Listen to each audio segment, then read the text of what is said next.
যে তার বিয়ের ছবি 2024 সালের। হ্যাঁ অবশ্যই এটা তার 3 নম্বর বিয়ে যেমনটা শুনেছি, এবং এই ছেলেকে চাপ প্রয়োগ করে দিয়েছে। এবার ভাইরাল জুলাই যোদ্ধারা। সুরভির 3 বিয়ের খবর ফাঁস করলেন সাংবাদিক দুর্জয়। সামাজিক যোগাযোগ মাধ্যমে ভাইরাল জুলাই যোদ্ধা হিসেবে পরিচিতি পাওয়া সুরভির বিরুদ্ধে এবার 3 বিয়ে এবং চাঞ্চল্য তথ্য ফাঁস করেছেন সাংবাদিক দুর্জয়। সম্প্রতি এক সংবাদ সম্মেলনে সাংবাদিক দুর্জয় তিনি নিজেকে একজন ভুক্তভোগী হিসেবে দাবি করেছেন। সুরভির ব্যক্তিগত জীবনেও বিভিন্ন অপকর্মের দালিলিক প্রমাণ তিনি তুলে ধরেছেন। সংবাদ সম্মেলনে ওই সাংবাদিক দাবি করেন সুরভি ইতিমধ্যে 3টি বিয়ে করেছেন। তিনি সুরভির 3য় বিয়ের একটি ছবি প্রদর্শন করে জানান, নোয়াখালীর সেনবাগ এলাকার এক যুবককে বিয়ের পর তাকে চাপ প্রয়োগ করে 4,03,000 টাকার বিনিময়ে ডিভোর্স দিতে বাধ্য করেন সুরভি। ওই টাকার বড় একটি অংশ দিয়ে তিনি নামি ব্র্যান্ডের দামি স্মার্টফোন কিনেন বলেও অভিযোগ করেছেন তিনি। কয়েক মাস আগে চাঁদীয় অর্থ আত্মসাতের সুরভি গ্রেপ্তার হয়েছিলেন।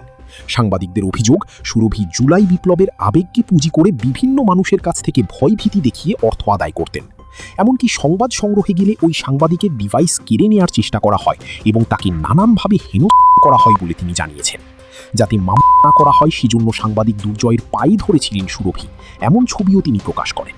ভুক্তভোগী সাংবাদিক আরও জানান, সুরভির পক্ষ থেকে বারবার মামলা তুলে নেওয়ার জন্য তাকেও তার পরিবারকে চাপ দেওয়া হচ্ছে। এমনকি স্থানীয় নারী মেম্বারের উপস্থিতিতে পুলিশের সামনে জোরপূর্বক আপোষনামায় স্বাক্ষর নেওয়ার চেষ্টা করা হয়েছে বলে তিনি অভিযোগ করেন। তিনি বলেন, আমি কোনোভাবে আপোষ করতে রাজি হয়নি। এই অপরাধী চক্রের বিচার নিশ্চিত না হওয়া পর্যন্ত আমি পিছু হটব না। Icon focus 24 TV, powered by 4D Fourth Dimension। আমাদের চ্যানেলটি সাবস্ক্রাইব করে আমাদের সাথে থাকুন।